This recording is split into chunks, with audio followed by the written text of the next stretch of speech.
बच्चों welcome to video lecture number 4। इसमें जो हमारा टॉपिक है वो है parallelogram law of addition of vector. अब इसका मतलब क्या है ये देख लो। मान लो कि हमारे पास कोई दो वेक्टर्स है, उससे भी पहले अज्यूम करो कि एक हमारे पास एक पैरेललोग्राम है। ठीक है, अब ये हमारे पास एक पैरेललोग्राम है। इस पैरेललोग्राम का इस साइड को हमने ओ बोला, इसे पी बोला, इसे क्यू बोला, इसे आर बोला। इस पैरेललोग्राम के दो एडजेसेंट साइड्स को हमने दो वेक्टर्स बना दिया। एक तो हमारा एडजेसेंट साइड क्या हमारा ओपी, और दूसरा एडजेसेंट साइड क्या पी क्यू। इसको हमने एक वेक्टर बोला ओपी वेक्टर, इसको हमने एक वेक्टर बोला पी क्यू वेक्टर। ठीक है, अब ये बताओ कि अगर ये हमारा ओपी वेक्टर, ये हमारा ओपी वेक्टर को हमने ए वेक्टर बोल दिया और पी क्यू वेक्टर को हमने बी वेक्टर बोल दिया। ठीक है ना, तो ओपी वेक्टर और आर क्यू वेक्टर ये दोनों सेम है। क्यों सेम है? बिकॉज आर क्यू का मैग्नीट्यूड, आर क्यू वेक्टर का मैग्नीट्यूड ओपी वेक्टर का मैग्नीट्यूड सेम होगा, बिकॉज पैरेललोग्राम के क्या अपोजिट साइड है और दोनों का डायरेक्शन भी सेम है। तो ओपी वेक्टर किसके इक्वल हो गया? आर क्यू वेक्टर के। फिर ये जो ओ आर वेक्टर है और ये जो पी क्यू वेक्टर है ये भी सेम है, बिकॉज मैग्नीट्यूड भी सेम है एज वेल एज डायरेक्शन भी सेम है। तो ओ आर वेक्टर भी हमारा क्या हो जाएगा? बी वेक्टर, और आर क्यू वेक्टर क्या हो जाएगा हमारा? A vector. यहाँ तक बात आ रही है समझ में? अब इसका हमने एक डायगोनल बना लिया। ये जो है ये हमने ये डायगोनल वेक्टर बना लिया। ये जो डायगोनल होगा ना, पैरेललोग्राम लॉ बोलता क्या है? ये सब तो मेरे ख्याल से पढ़ा होगा, फिजिक्स में भी पढ़ा है, पहले ही चैप्टर फिजिक्स में पढ़ा होगा। ये हमारा वेक्टर क्या हो जाएगा? A vector plus B vector. ठीक है, इसमें ध्यान में क्या रखना है कि ओपी वेक्टर के हेड पर पी क्यू वेक्टर का टेल है। हेड किसे बोलते हैं? हेड हम लोग बोलते हैं जो टर्मिनल साइड होता है ना, उसे हम हेड बोलते हैं। ये ओपी वेक्टर का ओ तो हमारा इनिशियल साइड है, पी क्या हमारा टर्मिनल साइड है। टर्मिनल साइड मतलब ओपी वेक्टर के ए वेक्टर के हेड पर बी वेक्टर का टेल है। ठीक है, तो इन दोनों का जो सम होगा वो क्या हो जाएगा? इस वेक्टर का, ये सॉरी इस पैरेललोग्राम का क्या हो जाएगा? डायगोनल हो जाएगा। स्टार्ट कहाँ से करेंगे? जो पहला वेक्टर है उसके टेल से, जो लास्ट वाला वेक्टर है मतलब जो सेकंड वेक्टर है बी, उसके हेड को मिला देंगे, तो ये हमारा ए प्लस बी वेक्टर हो जाएगा। समझ में आ रही बात? इसको हम ऐसे लिख सकते हैं OP vector, OP vector plus P Q vector. ये सब तो पढ़ा होगा फिजिक्स में। ये किसके इक्वल हो जाएगा? ओ क्यू वेक्टर के। मतलब क्या होगा? ओपी वेक्टर के हमारा a vector, P Q vector के हमारा बी वेक्टर, ये किसके इक्वल हो जाएगा? ओ क्यू वेक्टर के। मतलब जो ये जो डायगोनल होगा ना, इस पैरेललोग्राम का डायगोनल, ये किसे रिप्रेजेंट करेगा? ए वेक्टर प्लस बी वेक्टर को। ठीक है ना। ये ट्रायंगल लॉ ऑफ एडिशन जो होता है पैरेलल, ये पैरेललोग्राम और लॉ ऑफ एडिशन क्या एक्चुअल में ट्रायंगल लॉ ऑफ एडिशन है। ट्रायंगल लॉ ऑफ एडिशन में क्या बोला जाता है? ऐसे करके हमने कोई ट्रायंगल बना लिया, मान लो ऐसे करके कोई ट्रायंगल बना लिया, इसे हमने ए बोल दिया, इसे बी बोल दिया, इसे सी बोल दिया। मान लो वेक्टर हमने ऐसे ले लिया, तो हम लोग क्या लिख सकते हैं? A B vector, A B plus B, इसे हम लोग ऐसे बोल सकते हैं A B vector. A B vector के हेड पर क्या है? बी सी वेक्टर का टेल है, तो A B vector plus B C vector क्या हो जाएगा? ये A B vector plus B C vector ऐसे लेंगे, ए सी वेक्टर हो जाएगा। सी ए वेक्टर लिखेंगे तो गड़बड़ हो जाएगा। ठीक है, A B vector plus B C vector क्या हो जाएगा? यहाँ से ए बी वेक्टर लिया फिर बी सी वेक्टर लिया, तो जहाँ से हमने जो पहला वेक्टर है ना उसके टेल से दूसरे लास्ट वाले वेक्टर के हेड को मिलाएंगे, तो ये ए सी वेक्टर होगा। जैसे ए वेक्टर का टेल क्या है? ए है ना, और बी वेक्टर का हेड क्या है? क्यू। तो इसको ज्वाइन करते हैं पहले वेक्टर के टेल से दूसरे वेक्टर के हेड को, तो ये हो जाएगा। इसको हम चाहे तो ऐसे भी लिख सकते हैं A B vector plus B C vector. A C vector को क्या मैं माइनस सी ए वेक्टर लिख सकता हूँ? कोई दिक्कत तो है नहीं, बिकॉज ये ए सी वेक्टर यहाँ से यहाँ तक ये होगा, सी ए वेक्टर का तो अपोजिट डायरेक्शन होगा, मैग्नीट्यूड तो सेम होगा। तो यहाँ से क्या हो जाएगा? A B vector plus B C vector plus C A vector is equals to zero. अब अगर मैंने ऐसे लिख के छोड़ दिया तो फिर ये स्टेटमेंट गलत हो जाएगा।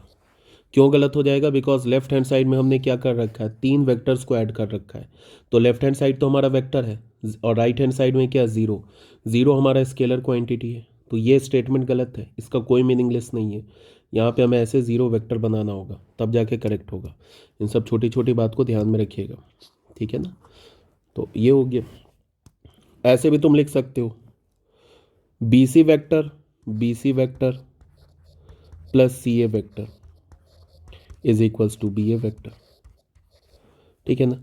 इसको तुम ऐसे भी देख सकते हो, यहाँ से देखो, यहाँ पे ये सी है ना और यहाँ पे सी है, ये दोनों मतलब बी सी वेक्टर का जो लास्ट वाला टर्म है सी और सी ए वेक्टर का पहला वाला टर्म है सी, इसको बी से हटा दोगे तो ये बी ए वेक्टर नहीं बन जाएगा, तो यहाँ पे ये बी ए वेक्टर हो गया, ठीक है। ऐसे भी देख सकते हो, मतलब फिगर देखने की जरूरत नहीं पड़ेगी।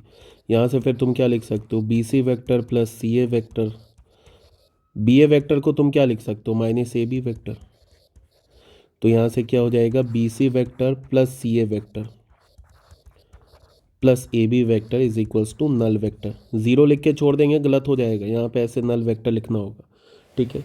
तो यही था हमारा, क्या था, parallelogram law of addition and triangle law of addition, ये तो ऑलरेडी पता ही होगा। नेक्स्ट हमारा जो टॉपिक है वो है properties of addition of vector. Next हमारा टॉपिक क्या है, properties of addition of vector. Properties of addition of vectors, of vectors, vectors के एडिशन की प्रॉपर्टी। जो पहली प्रॉपर्टी है उसे हम बोलते हैं कॉम्यूटेटिव, कॉम्यूटेटिविटी। ये बहुत सिंपल सी बात बोलता है कि ए वेक्टर प्लस बी वेक्टर और B vector plus A vector ये दोनों सेम वेक्टर होता है। इन सब का प्रूफ एग्जिस्ट करता है, बट एज सच प्रूफ जानने की जरूरत नहीं है, ठीक है। बस याद रखो, ए वेक्टर प्लस, सिंपल सी बात है, ए vector plus B vector low, B vector plus A vector लोगे, ये हमेशा क्या होगा, इक्वल मिलेगा। जैसे मान लो कि हमने ये पैरेललोग्राम ले लिया ए बी सी डी, इसे हमने ए वेक्टर बोल दिया, इसे ए वेक्टर बोल दिया, बी सी को हमने क्या बोल दिया, बी वेक्टर बोल दिया, तो यहाँ पे क्या हो जाएगा, ये भी हमारा ए वेक्टर हो जाएगा, डी सी ए वेक्टर हो जाएगा, ए डी हमारा क्या हो जाएगा, बी वेक्टर हो जाएगा। तो ए वेक्टर प्लस बी वेक्टर क्या हो जाएगा हमारा, ये हो जाएगा, यहाँ से ए वेक्टर प्लस बी वेक्टर क्या हो जाएगा, a vector plus B vector, ये किसके इक्वल होगा, ए सी वेक्टर के इक्वल होगा, ठीक है। ए सी वेक्टर हो जाएगा ना ये a vector plus B vector, तो इसके टेल से इसके हेड पे गए। अब तुम B vector plus A vector देख लो, मतलब इस ट्रायंगल में आ जाओ, इसको हम लोग ऐसे बोल सकते हैं, काम करो इसमें लिखते हैं हम लोग, ऐसे करके लिखते हैं, in triangle A B C triangle में आते हैं, A B plus B C क्या होगा, A B plus B C vector is equals to A C vector. देखो यहाँ से ये बी बी कॉमन है ना, इसको हटा दो तो ए सी डायरेक्ट आ जाएगा वेक्टर, ठीक है। तो ये क्या हो जाएगा, a vector plus B vector किसके इक्वल हो जाएगा, ए सी वेक्टर के इक्वल हो जाएगा। अब आ जाओ in triangle A D C में आ जाओ, वेयर, अब यहाँ पे पहले बी वेक्टर पे आ जाओ, ये B vector plus A vector, B vector की जगह हम क्या लिखेंगे, A D vector plus D C vector. Start कहाँ से किया है, ऐसे ए डी वेक्टर बोलेंगे प्लस डी सी वेक्टर बोलेंगे, ठीक है। तो पहले वेक्टर के टेल से दूसरा जो वेक्टर है ना ए वेक्टर, उसके हेड को मिला देंगे, तो यही होता है ना सम, तो सम अगेन ए सी वेक्टर नहीं आएगा। और ए डी वेक्टर क्या है हमारा बताना, बी वेक्टर है, डी सी वेक्टर क्या, ए वेक्टर है, ये भी किसके इक्वल हो गया, ए सी वेक्टर के। तो ए सी वेक्टर किसके इक्वल आ रहा है, बी प्लस ए के, फिर ए सी वेक्टर किसके इक्वल आ रहा है, ए प्लस बी के। तो यहाँ से क्या हो गया, इसे फर्स्ट बोल दिया, इसे सेकंड बोल दिया, फ्रॉम 1 एंड 2 हमें क्या मिला, A vector plus B vector is equals to B vector plus A vector. मतलब क्या है कि वेक्टर का जो एडिशन होता है वो कम्यूटेटिव होता है, ठीक है। आपको प्रूफ ऐसा सच याद रखने की जरूरत नहीं है, बट सिंपल आप इसके प्रॉपर्टी याद रखो, एसोसिएटिविटी, एसोसिएटिविटी। एसोसिएटिविटी का मतलब क्या होता है? For any three vectors, for any three vectors A B C, A vector ले लिया, बी वेक्टर ले लिया, सी वेक्टर ले लिया, we prove that we have, पहले ए वेक्टर और बी वेक्टर को ऐड करो, फिर उसके सम में सी वेक्टर ऐड करो, या पहले तुम बी वेक्टर और सी वेक्टर को ऐड करो, पहले क्या करो, बी वेक्टर सी वेक्टर को ऐड करो, उसके सम में ए वेक्टर ऐड करो, बात बराबर है। तो यही क्या होता है? एसोसिएटिव रूल होता है, सिंपल याद रखना है। थर्ड के बाद फोर्थ में क्या है? थर्ड में क्या है? एग्जिस्टेंस ऑफ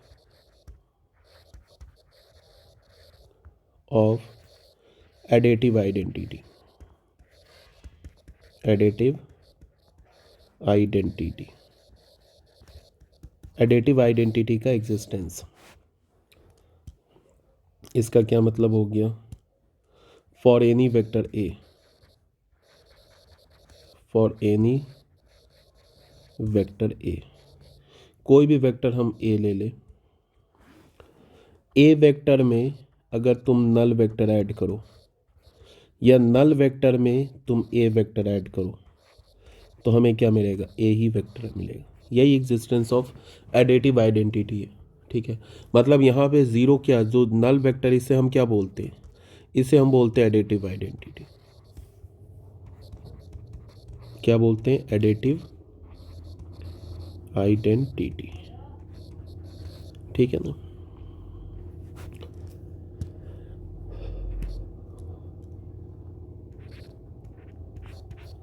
फोर्थ पॉइंट में आते हैं। फोर्थ पॉइंट क्या हमारा? Existence of additive inverse, existence of additive inverse.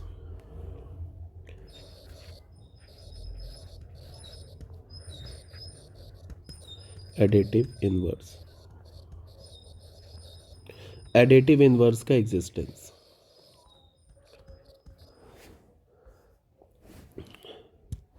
For any vector ए,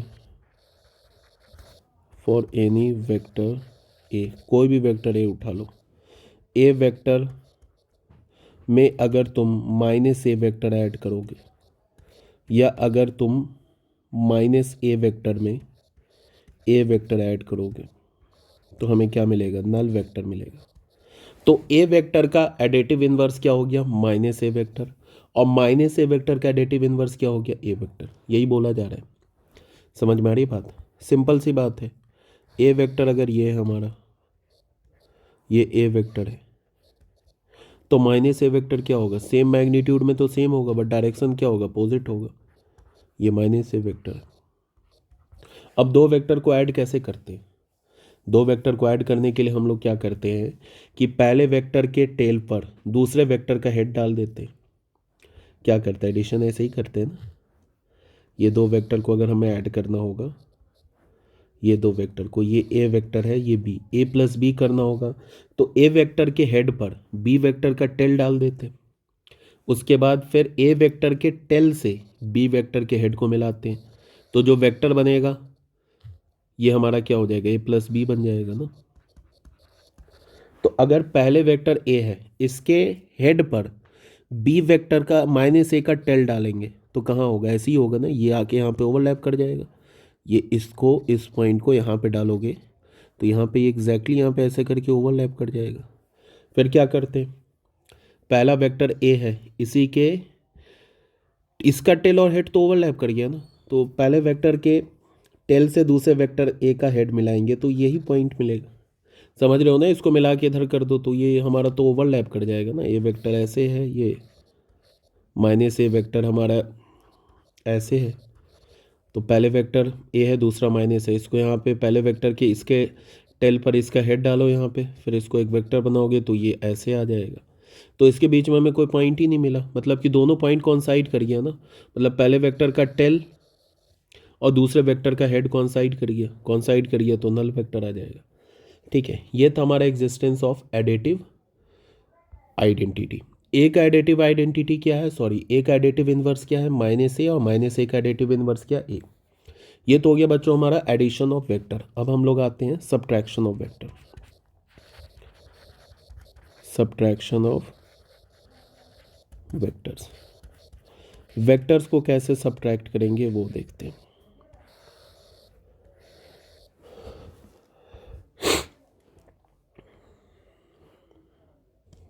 मान लो कि हमारे पास एक वेक्टर a है एंड एक वेक्टर b, ये दो वेक्टर है, और हमें क्या करना है कि b वेक्टर को सब्ट्रैक्ट करना है a वेक्टर में। तो इसका मतलब क्या है, अगर मैं बोलूं कि a वेक्टर में से b वेक्टर को सब्ट्रैक्ट करना है, मतलब कि हमें ये बोलेंगे कि a वेक्टर और b वेक्टर का जो एडिटिव इनवर्स वेक्टर है इनको ऐड करना है। b वेक्टर का एडिटिव इनवर्स क्या होगा, -b वेक्टर। अगर मैं बोलूं a वेक्टर में से b वेक्टर को सब्ट्रैक्ट करना है तो हम क्या करेंगे, a वेक्टर और b का जो एडिटिव इनवर्स है ना इसको क्या करेंगे, ऐड कर देंगे। ये तो सिंपल है, हम लोग अलजेब्रा में भी तो यही करते हैं ना। 2 - 3 बोलने का क्या मतलब है, इसको ऐसे लिखते हैं ना, 2 + of -3, मतलब कि 2 में 3 के एडिटिव इनवर्स को ऐड करना। ठीक है, ये दोनों, इसको हम ऐसे भी लिख सकते हैं a वेक्टर -b वेक्टर। ठीक है, अब ये कैसे होगा, इसको सब्ट्रैक्शन एक बार डायग्राम बना के दिखाता हूँ। मान लो सपोज दैट ये a वेक्टर हमारा, ये हमारा पॉइंट a है, ये हमारा हो गया a वेक्टर। ठीक है, और सपोज दैट ये हमारा b वेक्टर है, ये b वेक्टर है। तो अब इसको, ये वेक्टर हमारा b है, तो a + b क्या होगा, पहले वेक्टर के टेल से जो दूसरा वेक्टर है उसके हेड को ज्वाइन कर देंगे। तो ये हमारा क्या हो जाएगा, ये हमारा हो जाएगा a + b vector, a + b vector. ठीक है, बट हमें इस बार तो ऐड नहीं करना, हमें तो सब्ट्रैक्ट करना है। तो सब्ट्रैक्ट करने के लिए क्या करेंगे, a में से b को सब्ट्रैक्ट करना है, तो उसके लिए हम क्या करेंगे, b वेक्टर के डायरेक्शन को अपोजिट करेंगे, मैग्नीट्यूड सेम रखेंगे, सिर्फ क्या करेंगे, डायरेक्शन अपोजिट करेंगे। तो डायरेक्शन अपोजिट कर दिया। तो ये b वेक्टर है, मान लो कि ये हमारा o है, ये a है, ये b है। तो a b अगर हमारा b वेक्टर है, इसको हमने मान लो कि ऐसे मान लिया,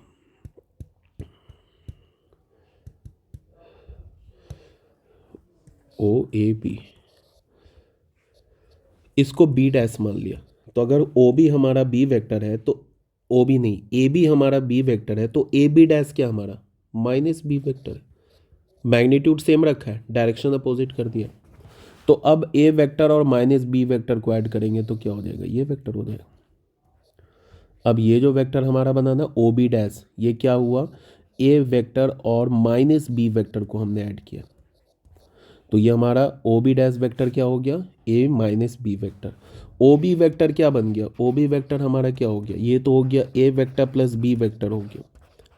और ओ बी डैश वेक्टर क्या हो गया, ओ बी डैश वेक्टर क्या हो गया हमारा, ये हो गया a वेक्टर + -b वेक्टर, जिसको हमने बोला a वेक्टर -b वेक्टर। यहाँ तक आ रही है बात समझ में, ठीक है। यही है बस subtraction of vector. Subtraction of vector में क्या करेंगे, जिस वेक्टर को हमें सब्ट्रैक्ट करना उसका क्या करेंगे, साइन अपोजिट कर देंगे। अगर मान लो कि हमें ये a वेक्टर था, अगर मान लो हमें b - a चाहिए, इसी फिगर में अगर हमें b - a चाहिए होता तो हम क्या करते, a के साइन को अपोजिट करते। मतलब ये a है ना, तो -a क्या होगा, -a ये हो जाएगा, ये हमारा -a वेक्टर हो जाएगा। तो -a, और यहाँ b - a चाहिए तो b - a ऐसे हो जाता, ये ज्वाइन कर देते हैं यहाँ पे हम लोग इसको ऐसे करके। तो अब b का भी साइन चेंज करना होता, जैसे नहीं, b का साइन नहीं चेंज करेंगे, b तो हमारा ये है। अब ये -a यहाँ पे है वेक्टर, -a वेक्टर का ये डायरेक्शन होगा ना। चलो मैं करके ही दिखा देता हूँ। सपोज डैट अगर हमारे पास डायग्राम कुछ ऐसा बना हुआ है, मान लो कि ऐसा डायग्राम बना हुआ है, ये हमारा a वेक्टर है और ये हमारा b वेक्टर है, ये हमारा b वेक्टर है। अब हमें b - a चाहिए, तो b - a के लिए क्या करेंगे हम लोग, पहले तो a वेक्टर के डायरेक्शन को रिवर्स करेंगे। तो मैं ए वेक्टर को, अच्छा ये बताओ, ये वेक्टर जो हमारा, ये वेक्टर ए वेक्टर है ना, ये वेक्टर ए वेक्टर, ठीक है। मैग्नीट्यूड अगर हमने सेम रखा है तो माइनस ए वेक्टर क्या होगा, डायरेक्शन रिवर्स कर देंगे। तो ये जो वेक्टर हो जाएगा हमारा माइनस ए वेक्टर होगा। सबसे पहली बात ये समझना है कि ये हमारा ए वेक्टर है। हमने क्या किया, पैरेलल डिस्प्लेसमेंट किया, तो पैरेलल डिस्प्लेसमेंट से कोई फ़र्क नहीं पड़ता है, ठीक है। तो ये जो अभी मैंने किया ड्रॉ, इस डायरेक्शन में ए वेक्टर है, तो इस डायरेक्शन में क्या है, ये माइनस ए वेक्टर है।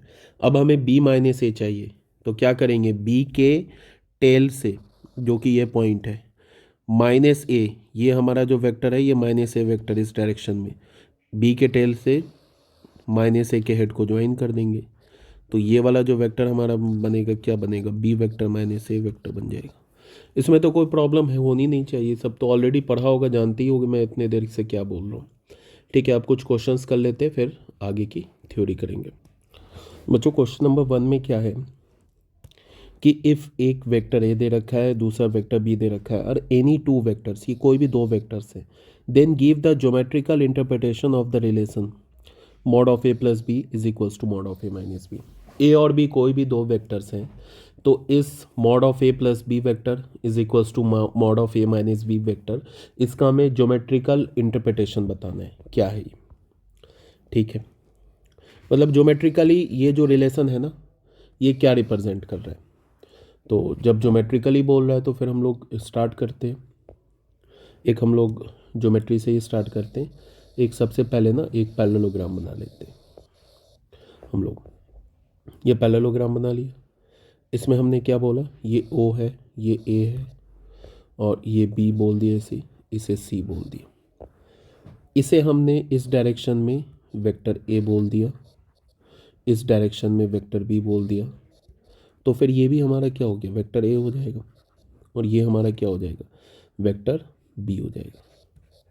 तो मतलब कहने का क्या है, ओ ए वेक्टर क्या हो गया हमारा, ए वेक्टर, फिर ए बी वेक्टर क्या हो गया हमारा, बी वेक्टर, फिर सी बी वेक्टर क्या हो गया हमारा, a vector, and O C vector क्या हो गया हमारा, बी वेक्टर। यहाँ तक तो कोई प्रॉब्लम है नहीं, ठीक है। अब ये बताओ कि अगर मैं ओ से बी को ज्वाइन करूँ, ओ को बी से मैं अगर ज्वाइन करूँ, ये ज्वाइन कर दिया, तो ये जो हमारा वेक्टर बनेगा, ये वेक्टर क्या होगा, ये a vector plus B vector बन जाएगा ना, a vector plus B vector, ठीक है।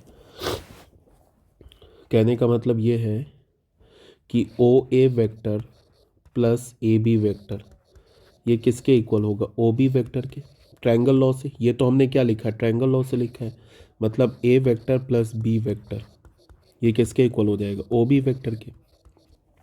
यहाँ तक तो कोई प्रॉब्लम नहीं है। अब इस ट्रायंगल में आ जाओ, ओ सी ए में आ जाओ, ओ सी ए ट्रायंगल में आ जाओ। इसको मैं थोड़ा आगे करके लिखता हूँ। ये हमारा बन गया ए वेक्टर प्लस बी वेक्टर। अब इस ट्रायंगल में आ जाओ, ओ सी ए में, इसमें आ जाओ in triangle O C A, we have O C A में आ जाओ, इस ट्रायंगल में आ जाओ, ये जो है ना हमारा ट्रायंगल, इसमें आ जाओ। इसमें ओ सी प्लस सी ए, एक हमने ओ C plus C A vector को हम क्या बोल सकते हैं, ओ ए वेक्टर नहीं बोल सकते। ट्रायंगल लॉ से देखो, पहले तो बोला ओ C vector plus C A vector क्या हो जाएगा, ओ ए वेक्टर हो जाएगा, ऐसे हो जाएगा। ओ सी वेक्टर क्या है हमारा, यहाँ से बताओ, ओ सी हमारा बी वेक्टर है plus C A vector is equals to O A vector क्या है हमारा, ए वेक्टर है। तो यहाँ से हमें क्या मिल गया, सी ए वेक्टर किसके इक्वल मिल गया, सी ए वेक्टर मिल गया, ए वेक्टर, इसको इधर ले जाओगे तो माइनस बी वेक्टर हो जाएगा, ठीक है ना। नौ क्वेश्चन में क्या गिवन है, क्वेश्चन में mod of A plus B vector किसके इक्वल है, mod of A minus B vector के इक्वल है। अच्छा बच्चों, ए बी वेक्टर क्या मिला है, ए बी वेक्टर तो O B vector, A B vector क्या मिला है, ये ओ बी वेक्टर हमारा ए बी वेक्टर है, तो ए बी वेक्टर का मैग्नीट्यूड मतलब ये ओ बी इक्वल होगा ए बी वेक्टर का, ए प्लस बी वेक्टर का मैग्नीट्यूड, ए बी नहीं, ए वेक्टर प्लस बी वेक्टर का मैग्नीट्यूड मतलब यही है ना, ए प्लस बी वेक्टर हमारा ये, मतलब A B O B vector का मैग्नीट्यूड और किसका मैग्नीट्यूड इक्वल है, सी ए वेक्टर का मैग्नीट्यूड। ये जो सी ए वेक्टर है ना इसका मैग्नीट्यूड इक्वल है, मतलब सी ए वेक्टर का मैग्नीट्यूड इक्वल है। तो इसका क्या मतलब हुआ, O B is equals to C A, O B is equals to C A. इसका ये मतलब है कि diagonals of parallelogram are equal, diagonals क्या हो गए, पैरेललोग्राम के इक्वल हो गए ना। This implies that diagonals of a parallelograms are equal.